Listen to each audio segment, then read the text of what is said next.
Silent, ready, 5 second, start. पिछले हफ्ते BHU के एक प्रोफेसर और विभागाध्यक्ष ने मुझे बताया कि उनके यहाँ अब शिक्षकों के चयन के लिए विश्व के शीर्ष 500 विश्वविद्यालयों और भारत के शीर्ष 200 विश्वविद्यालयों से डिग्री हासिल करने वाले आवेदकों को वरीयता दी जाएगी। शीघ्र ही यह नियम देश के दूसरे विश्वविद्यालयों में भी लागू होगा और तब देश के 90% से भी अधिक आवेदकों के लिए उच्च शिक्षा में अध्यापन और शोध के सारे रास्ते बंद हो जाएंगे। UGC का यही सुझाव है। विदेश के चुने हुए शीर्ष 500 विश्वविद्यालयों में और अपने देश के भी शीर्ष 200 विश्वविद्यालयों में किन लोगों की संतानें पढ़ती हैं या पढ़ सकती हैं, यह छिपी बात नहीं है। हमारे देश में 1000 से अधिक विश्वविद्यालय हैं और कई हजार कॉलेज हैं। पिछले एक दशक में सैकड़ों प्राइवेट विश्वविद्यालय खुले हैं।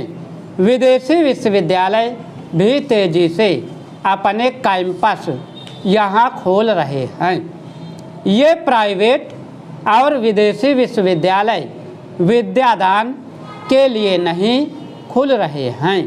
ये शिक्षा की बड़ी बड़ी दुकानें सिर्फ मुनाफा कमाने के लिए खुल रही हैं। इन दुकानों से डिग्रियां प्रतिभा से अर्जित नहीं की जाती, पैसे से खरीदी जाती हैं। यही से डिग्रियां हासिल करने वाले अब विश्वविद्यालयों में पढ़ाने के योग्य माने जाएंगे। NIRF द्वारा जारी भारत के शीर्ष 200 विश्वविद्यालयों की सूची में BHU के अलावा बनारस का दूसरा कोई विश्वविद्यालय शामिल नहीं है। यहाँ तक कि सैकड़ों वर्ष पुराना और ब्रिटिश भारत में पूरी तरह भारतीय राष्ट्रवादियों और शिक्षाविदों द्वारा स्थापित और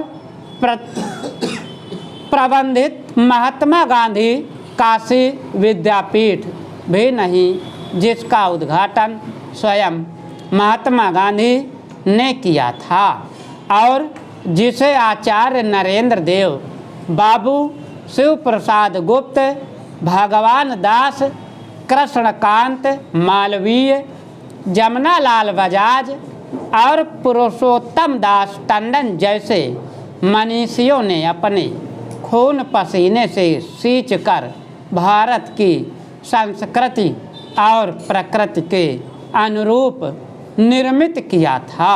संघ के साथियों से मैं खास तौर पर अपील करता हूँ, उनकी शक्ति का अनुमान है। मैं भी अपने विद्यार्थी जीवन में संघ से जुड़ा था, शाखाओं में जाता था। अपने अनुभव के आधार पर कह सकता हूँ कि शाखाओं में जाने वाले संघ के सदस्य निम्न मध्य वर्ग और मध्य वर्ग के ही होते हैं।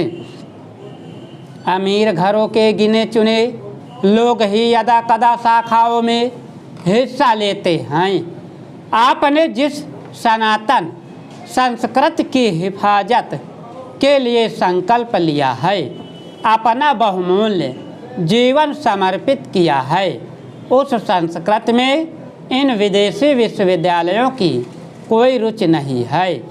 उनका उद्देश्य तो हमारे युवकों युवतियों को बाजार में अनुकूल अच्छा उपभोक्ता बनाना है। आपने भले ही समाज के हित के लिए व्यक्तिगत हितों का परित्याग किया हो, शादी ना की हो, बच्चे ना पैदा किए हों, किंतु आपके बृहत्तर परिवार के सदस्यों को भी शिक्षा और इलाज के लिए उन्हीं शिक्षण संस्थाओं और अस्पतालों में जाना पड़ेगा। आप भारत के भविष्य को बर्बाद होने से रोक सकते हैं।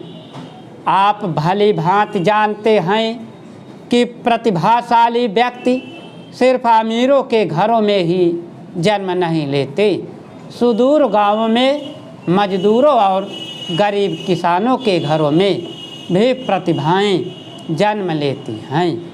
ये प्रतिभाएं ही अवसर मिलने पर भारत को फिर से विश्व गुरु बना सकती हैं। यदि उन्हें अवसर देना है, उन्हें मुख्य धारा में लाना है, तो सबके लिए समान और मुफ्त शिक्षा की व्यवस्था करनी ही होगी। हमारा संविधान भी सबको अवसर की समानता का आश्वासन देता है। इस दोहरी शिक्षा व्यवस्था में जहां मोटी रकम देकर अर्थकरी शिक्षा खरीदी जा रही हो, सभी नागरिकों के लिए अवसर की समानता का क्या अर्थ है। आज एक ओर हम आज़ादी का अमृत महोत्सव मना रहे हैं, तो दूसरी ओर शिक्षा को व्यापार के लिए निजी हाथों में सौंप कर हम देश की बहुसंख्यक आबादी को दूसरी गुलामी की ओर ढकेल रही हैं।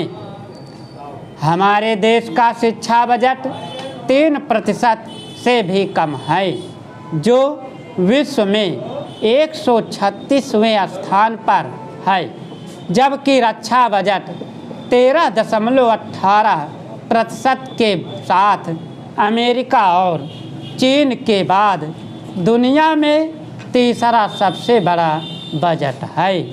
इतना अंतर उचित है क्या? शिक्षा बजट कम से कम 3 गुना बढ़ना चाहिए और इसे पूरी तरह सरकार को अपने नियंत्रण में रखना चाहिए। चेंज कभी वो मेरी सहकर्मी हुआ करती थी, मुझसे जूनियर थी, एस्टैब्लिशमेंट में पोस्ट थी। एक दिन मैं एस्टैब्लिशमेंट सेक्शन में फिसेक्शन का ऑर्डर रिसीव करने गया। वो डिस्पैच सीट पर बैठी थी। हमने ऑर्डर की कॉपी मांगी। उन्होंने हमें एक बार सर से पांव तक देखा। आप तो काफ़ी सीनियर हैं। मुझे लगा जैसे किसी ने जूता मार दिया हो। सीनियर तो सफ़ेद बाल वाले हुआ करते हैं, मेरे जैसे स्मार्ट नहीं। मैं ऑर्डर की कॉपी लेकर खुद को बड़ा बेआबरू महसूस करते हुए चला आया। काफ़ी देर तक सोचता रहा। घर आकर आईना देखा। मैं समझ गया। अगली सुबह मैंने फ्रेंच कट साफ कर दी, बिल्कुल सफाचट।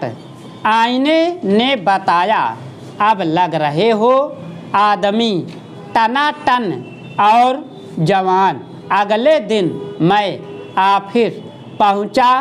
बहाने से पुनः एस्टैब्लिशमेंट सेक्शन में गया।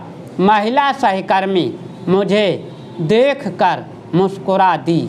मुझे मानो होने का सर्टिफिकेट मिल गया। सब सामान्य हो गया। कुछ दिन बाद अचानक वो नौकरी छोड़कर चली गई। वक्त बहुत बड़ा हीलर होता है, बड़े से बड़े जख्म भर जाते हैं। लिहाजा कुछ दिन बाद सब भूल गया। अब मैं बताता हूँ कि मुझे उसकी याद क्यों आई। उस दिन मुझे ट्रेजरी जाना हुआ, पेंशन के सिलसिले में। वो भी वहाँ थी, मैं तो उसे पहचान ही नहीं पाया। मुद्दत जो गुजर चुकी थी उसने ही याद कराया। अरे मिस्टर झाबड़ा, मैं पहचाना मुझे। मैंने दिमाग पर जोर डाला तो सब याद आ गया। आप यहाँ कैसे? यहाँ से फैमिली पेंशन लेती हूँ। उसने बताया, कोई 2 साल पहले हस्बैंड एक एक्सीडेंट में चल बसे थे। साल भर ही हुआ था स्टॉप। अगर तुम लोग नए हो तो सब्सक्राइब करो, वो जो लाल वाला बटन है उसके साथ सूर्य नमस्कार करो या फिर अनुलोम विलोम, मुझे नहीं पता, बस क्लिक हो जाना चाहिए। अब मैं